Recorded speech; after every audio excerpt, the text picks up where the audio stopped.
Okay, this is the code overview for Angry Birds, and the code word is apples. So here we have the overview of game objects down to birds and blocks and pigs and triangle stuff. So at the top, and this is all of these is just inheritance relationships. Game object goes into circle object, box object, and triangle object.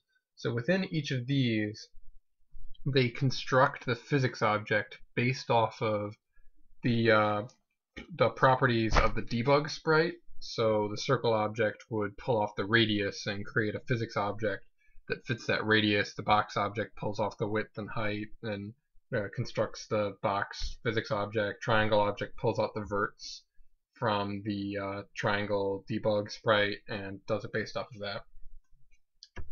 And then it ended up that I got this really nice, like, symmetrical kind of looking diagram for the rest of these. So there's this next level down of bird, pig under circle, blocks under boxes, and triangle blocks under triangle objects.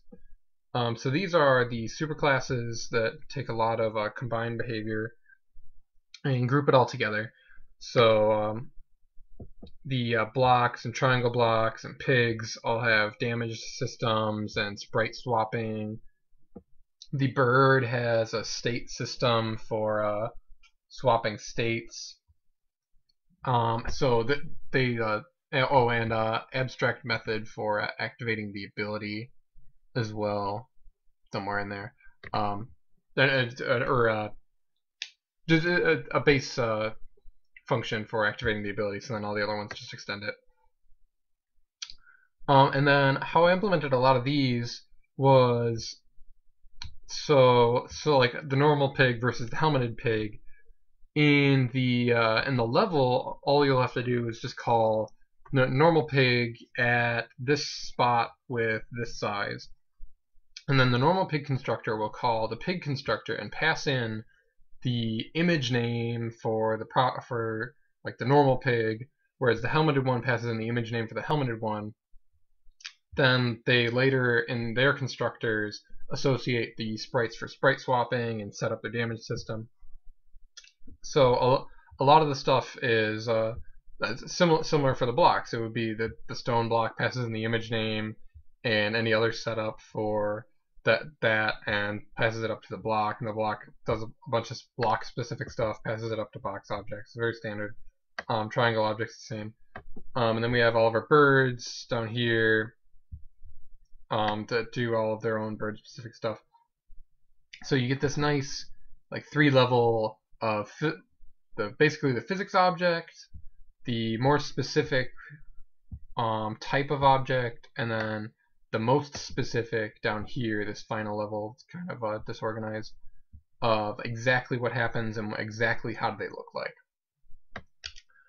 If I were the triangle objects were added very late in the project, and if I were redoing it, I would like to make something more component based for them, because there's a lot of shared code between the block and the triangle block, because they act nearly identical except for the physics base is different. And I wish I could have done more like a more component based thing for that, because that ended up with just a bunch of duplicated code. And I think the pig had some as well, because the pig also had a damage system, so there were like the calls to that damage system were all duplicated, and I felt like that could have been wrapped up better. Everything else I think worked pretty well. The bluebird and the whitebird, which isn't on this diagram but I created, both spawn other birds. So the bluebird spawns more bluebirds. The whitebird spawns a different bird that's still a bird class. And that ran into some problems with like logic stuff of what do you do when a bird dies, and how do you know when like that shot is done, and like when do you pan back the camera, and that ran into some problems. So I wish I had more organization for that. What else do we have? So I added so we have game object has a game sprite and a debug sprite. So I added this debug sprite, and debug sprites include circle sprite, poly sprite, and box sprite. and I reworked that so that the debug sprite just has a bunch of abstract methods that these all implement, and then that made it a lot easier to organize things and to not have to duplicate stuff. So I could just pass up in like these types of constructors, just pass up the sprites that I wanted and just pass them up to the super constructor, pass it up to the super constructor, and when you get to the game object, it's just like okay, and then it sets its member variables and it's all done. And some final stuff. So I made a level system, which is just really simple. And then I could just easily swap out levels and say load this one instead, load this one instead. I made a game object manager that had your global list of game objects, and then that would iterate through them and do all your logic for that. Here's the main component thing that I made was a damage sprite system, which would swap sprites when this would manage all the sprite swapping for the different damage levels, and the block and the pig and the triangle block all implemented that, or all were composed of that. And final look at our update.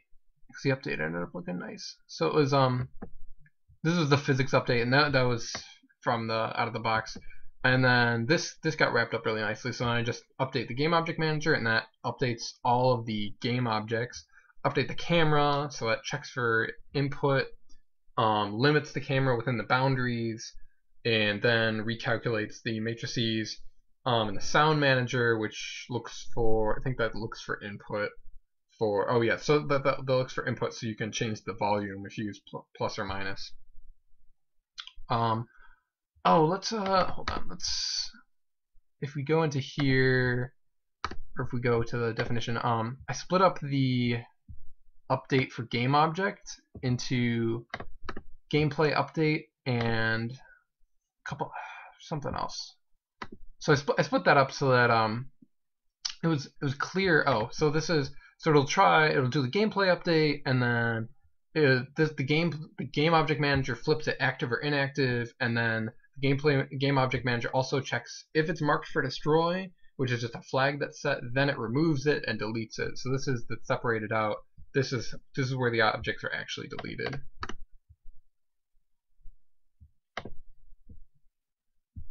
So the gameplay update is a virtual function, and then this also has, I split off the push data to sprites into its own method, and completely disassociated the physics object from it. The physics object gets updated completely on its own in this other loop here.